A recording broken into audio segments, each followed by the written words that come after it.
Asha Burns is once again joining us from California, and she'll be joined by David Polyansky, the deputy campaign manager for Ron DeSantis, and Marc Short, the former chief of staff to Vice President Pence. Dasha, take it away. Hey, Ryan. Well, there is a lot to talk about in terms of what these candidates need to do tonight. So I'm going to go ahead and start with these two gentlemen. Thank you so much for joining us today. I'll start with you, David.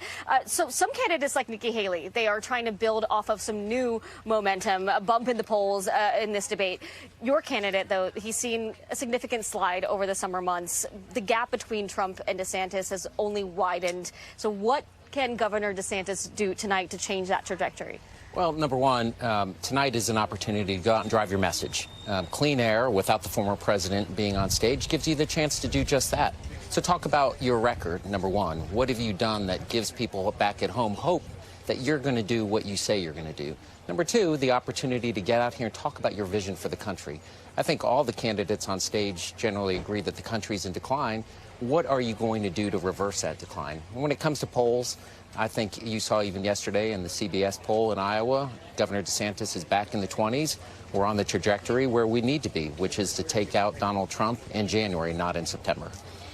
Now, Marc, your candidate is in a pretty different position than DeSantis here. He's struggled to gain traction in the polls. He hasn't cracked single digits in any recent polls that I've seen. In the last debate, though, he had probably the most speaking time of any candidate. He cracked a lot of zingers, but he didn't see any sort of bump like Nikki Haley did. Why not? And what does that tell you about what he needs to do tonight? Well, I think the setting here at the Reagan Library will be an opportunity for Mike to, again, explain to the American people his vision for the future of our nation, and to herald back to saying he's actually this full spectrum conservative on the stage who has the ideas that can address the national security challenges we face with China or Russia, whether or not it's policies to address inflation and the struggling stagflation economy that Bidenomics has left us with, or addressing the social issues that face our nation, how to restore family first in America. So I think he's looking forward to being here at a perfect setting to deliver that message.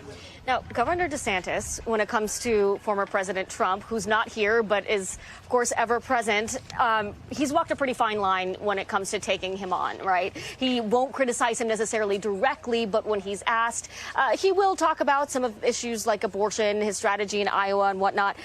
Chris Christie aside, most of the candidates on this stage seem to be worried about alienating Trump's base. And it seems like DeSantis has tried to sort of chip away at some of the MAGA voters, but he doesn't seem to be winning those folks, but he has sort of risked alienating more moderate voters.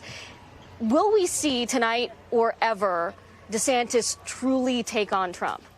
Well, number one, it would take a candidate to show up on stage, to have that direct interaction. And so far, the former president has resisted and declined to do that.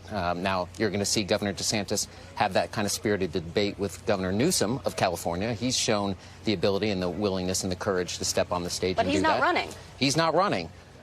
Donald Trump needs to get out on the stage and give these guys an opportunity to get up there and contrast with him. But what I will tell you is you have seen a sharp contrast with the governor and Donald Trump on spending, where Donald Trump is responsible for massive increases in federal spending, and that has lassoed our country in debt and led to the inflation people are seeing, when in contrast you see the governor with the #1 economy in the country. Those types of contrasts he's making. We'd love the opportunity to make it on the stage, and I suspect as our trajectory grows, you're going to see the former president feel pressure to do just that and show up. And Marc, you mentioned we are at the Reagan Library, and I know that Mike Pence has cited the 40th president a lot on the campaign trail this week. He rolled out some endorsements from former Reagan staffers. He seems to be running as the Reagan candidate. But from what we're seeing on the trail, the way that he's been received, what we're seeing in the polls, does America, do Republican primary voters in particular, want a Reagan candidate or more of a Trump candidate at this point? I think that the reality is that in the 1970s, we faced a similar dynamic with the weak Democrat president who had created an energy crisis and stagflation, and the ideas of the Ronald Reagan championed, he brought forward. But these ideas predate Ronald Reagan. They're the core of what we are as conservatives. It's what we've always been in, advocating for a limited government.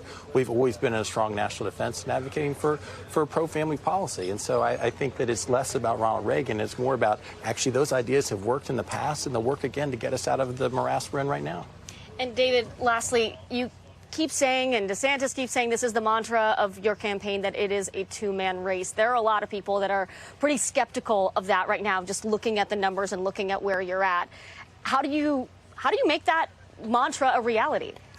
Nobody's going to outwork Ron DeSantis. Nobody's going to out-organize Ron DeSantis. And at the end of the day, nobody has the record that Ron DeSantis has to bring to the table. Polls in September don't matter. What's going to matter is on January 15th and then in January 23rd. And we're extremely confident that not only is it going to be a two-person race, but that we're going to beat Donald Trump when it matters the most. All right, gentlemen, thank you so much. We look forward to seeing what your candidates do on that stage tonight. Going to be a big night for everybody. Really appreciate your time. Ryan, we'll send it back to you in the studio. Thanks for watching. Stay updated about breaking news and top stories on the NBC News app or follow us on social media.